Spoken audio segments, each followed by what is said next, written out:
오늘의 말씀은 성도 여러분들께서 정말 많이 묵상하고 읽어오신 본문이실 겁니다. 과거 오늘의 말씀을 탕자의 비유라고 많이들 불러왔는데 비유 초점이 언제부턴가 탕자가 아닌 아버지의 마음으로 많이들 이야기가 되어서 탕자의 비유보단 잃은 아들을 되찾은 아버지 비유라고 많이 불리기 시작했습니다. 그래서 많은 교회들은 이 비유를 읽으면서 하나님 아버지의 마음이 이런 마음이다를 가르치고 묵상해왔습니다. 우리는 죄인이지만 하나님께로 돌아오면 주님은 우리를 받아주시고 기뻐해 주신다는 마음을 우리가 깨닫고 속히 돌아와야 함을 우리는 알게 됩니다. 하나님의 사랑은 너무나도 크시기에 우리가 그 사랑에 힘입어서 자녀의 삶을 놓치지 말아야 함을 오늘의 말씀을 읽으면서 묵상해왔습니다. 그런데 과연 누가는 이 부분만을 말하기 위해서 오늘의 본문을 기록했던 것일까요? 혹시 우리가 아버지의 마음이라는 부분으로 인해 놓치고 있는 말씀이 없지는 않을까요? 오늘 이 부분을 두고 함께 은혜를 깨닫고자 합니다. 오늘의 말씀을 간략하게 설명하면 이렇습니다. 어떤 사람에게 두 아들이 있었습니다. 두 아들 가운데 둘째 아들이 갑작스럽게 아버지께 이야기합니다. 아버지, 저에게 유산을 주십시오. 아직 아버지가 돌아가시지 않은 상황에서 둘째 이러한 요구는 굉장히 경악스럽습니다. 하지만 아버지는 호통이나 훈계하지 않고 아들의 요구에 응하십니다. 자신이 물려줄 유산을 반으로 나누어서 두 아들에게 나누어 주게 됩니다. 둘째 아들은 물려받은 재산을 가지고 먼 나라에 가게 됩니다. 거기서 재산을 흥청망청 쓰게 되고 어쩌다 보니 재산을 다 탕진하게 되었습니다. 다 탕진할 때쯤에 둘째 아들이 놀러간 그 나라에 흉년이 들었고 둘째 아들은 그 나라 백성 중 한 사람에게 붙어서 부정한 짐승인 돼지를 치는 일을 하게 되었습니다. 돼지 치는 일을 하면서 둘째 아들은 몹시 줄였습니다. 그래서 돼지가 먹는 쥐엽 열매로 배를 채우려고 했습니다. 이곳저곳 찾아가서 돼지밥이라도 주세요 라고 요구를 했습니다. 하지만 흉년 시기여서 그런지 몰라도 주는 사람이 없었습니다. 둘째 아들은 후회합니다. 나 이러다 죽겠다. 이렇게 살기보다는 차라리 아버지에게 돌아가서 품꾼으로 살아야겠다. 아버지께 아들 취급하지 말아달라고, 날 품꾼으로 써달라고 간청해야겠다. 이렇게 결심한 아들은 아버지께로 돌아갑니다. 아버지께로 돌아가는 중에 거리가 멀찍이 있는 상황에서 아버지는 둘째 아들을 알아보고 달려갔습니다. 아버지는 그를 보고 측은히 여겨 달려가서 목을 안고 입을 맞추었습니다.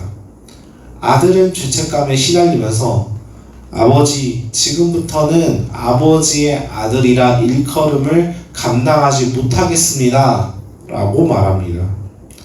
그런데 아버지는 아들에게 어떠한 말 없이 종들을 시켜서 둘째 아들에게 제일 좋은 옷을 입히고 손에 가락지를 끼우고 발에 신을 신깁니다. 그리고선 살찐 송아지를 잡아서 잔치를 벌이게 됩니다. 사실 오늘의 비유는 여기서 끝나도 큰 문제가 없습니다. 우리가 흔히 이 비유를 묵상할 적에 아버지의 마음, 둘째 아들의 회개라는 주제로 많이들 이야기하기 때문에 오늘의 본문은 이렇게 끝나는 것이 적절해 보입니다. 그런데 누가는 오늘의 비유를 여기서 끝내지 않습니다. 그리고 이 비유의 결론 부분은 오늘의 이야기 속에서 우리가 놓치고 있는 인물이 가장 중심이 되어 등장하고 있다는 점을 주목해야 합니다. 바로 큰아들입니다. 둘째 아들이 돌아오고 잔치를 벌이는 중에 큰아들이 밭에 있다가 집으로 돌아옵니다. 그런데 집이 좀 소란스럽습니다. 큰아들이 종을 불러서 무슨 일인지 묻습니다. 종이 대답합니다. 당신의 동생이 돌아왔습니다. 그래서 당신의 아버지가 잔치를 벌이려고 하셨습니다. 큰아들은 이 이야기에 분노했고 잔치에 참여하지 않았습니다. 이걸 알게 된 아버지는 잔치 중에 나와서 큰아들을 만납니다. 그리고 잔치에 같이 참여하자라고 독려를 합니다. 이때 큰아들이 불만을 내놓습니다. 아버지, 저는 아버지를 여러 해 섬기면서 아버지의 명을 어긴 적이 없습니다. 그럼에도 아버지는 저를 위해 염소 새끼라도 주어서 잔치를 벌이신 적이 없지 않습니까? 그런데 아버지, 왜 아버지의 재산을 탕진한 동생을 위해 이런 잔치를 벌이십니까? 이 이야기를 들은 아버지는 큰아들에게 대답합니다.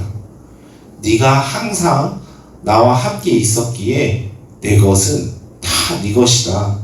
하지만 너의 동생은 죽었다가 살아났다. 내가 잃었다가 얻었다. 그렇기에 우리가 함께 기뻐하는 것이 마땅하다. 이 아버지의 대답으로 오늘의 본문은 마치게 됩니다. 우리는 오늘의 비유에서 두 가지 주제가 있다라는 사실을 발견하게 됩니다. 첫째로 둘째 아들의 모습을 통해 하나님 아버지의 마음에 대한 주제를 발견하게 됩니다. 하나님은 죄인들이 돌아오기를 바라고 계십니다. 잠깐 엇나가더라도 탕자처럼 돌아오기만 하면 그는 본질적으로 하나님의 자녀이기 때문에 자녀의 권세를 가지고 있습니다. 아버지는 품어주시고 기쁘게 반갑게 돌아온 죄인들을 맞이해 주십니다. 사랑해 주십니다. 그런데 오늘의 본문이 이 이야기만 하고 있지 않다는 것을 우리가 깨닫게 된다면 큰아들을 향한 아버지의 말을 통해 또 다른 주제가 있다라는 사실을 깨닫게 됩니다. 그렇다면 누가는 큰 아들을 향한 아버지의 말을 통해 무엇을 말하려고 했던 것일까요? 이 부분을 이해하기 위해선 누가복음이 기록된 당시의 교회들의 상황, 시대적인 상황을 우리가 이해할 필요가 있습니다. 이때 당시에 많은 그리스도인들은 예수님을 믿는 것에 대해서 가볍게 여겼습니다. 비슷한 시기에 쓰여진 히브리서 같은 신약성경을 보게 되면 교회에 모이는 것에 힘쓰지 않고 예배를 드리는 것을 굉장히 가볍게 여기면서 신앙생활을 취미생활, 교양생활쯤으로 여기는 분위기가 굉장히 만연해 있었습니다.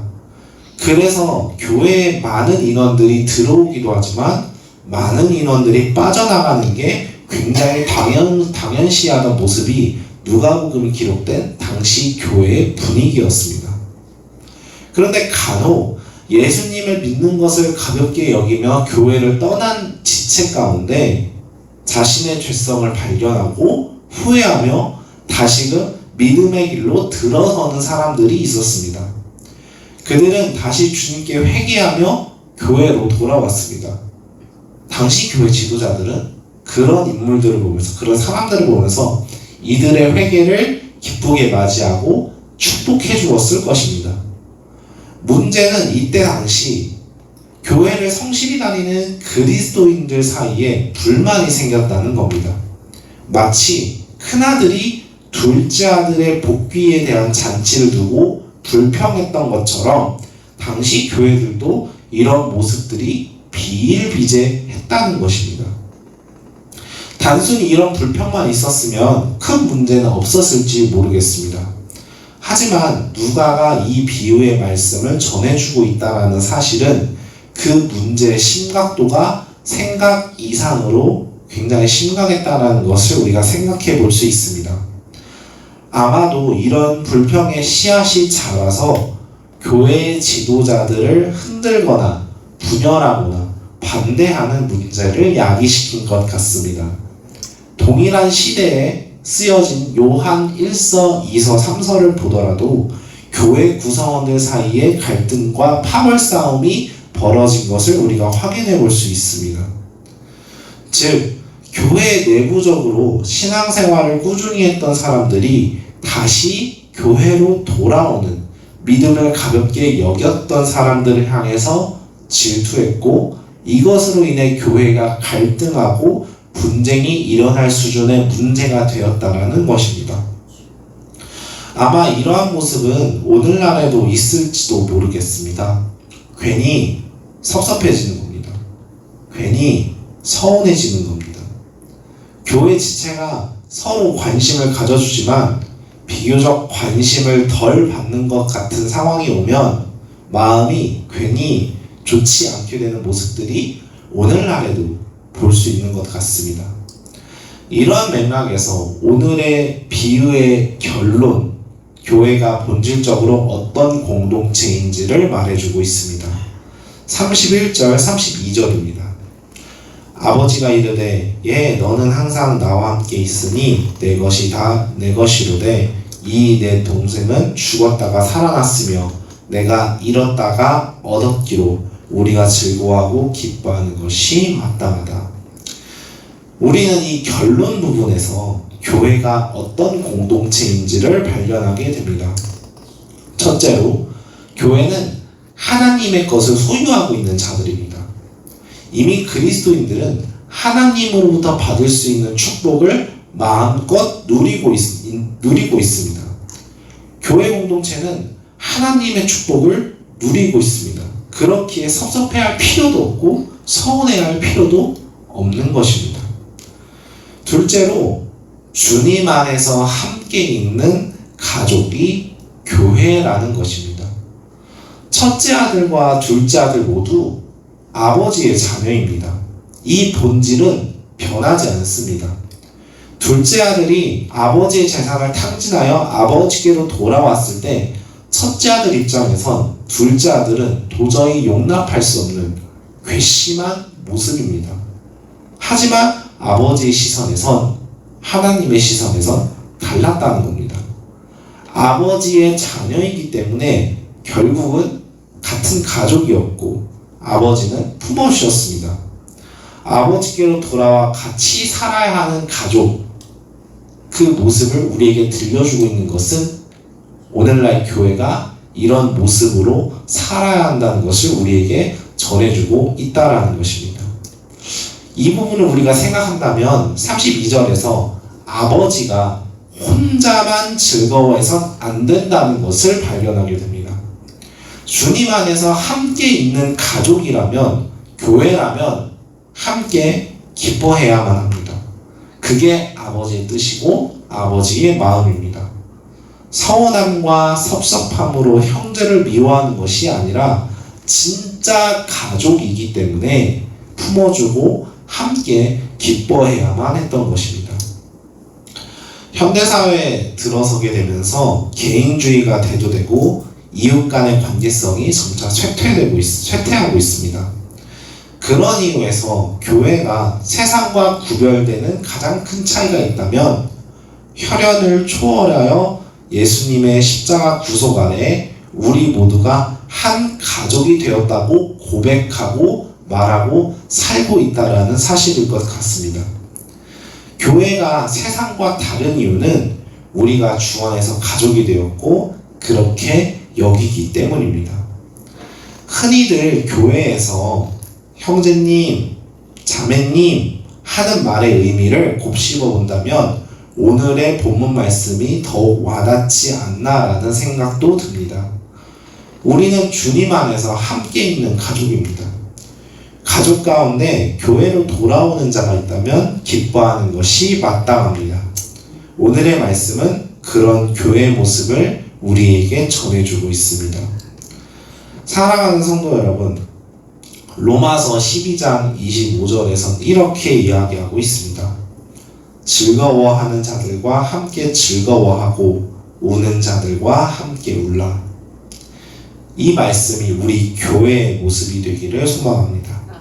교회 안에 있는 지체가 즐거워할 때 우리 가족의 일처럼 기뻐하고 교회 안에 있는 지체가 슬퍼할 때 우리 가족의 일처럼 슬퍼하는 주님 안에서 함께 있는 가족, 그런 교회가 되기를 소망합니다.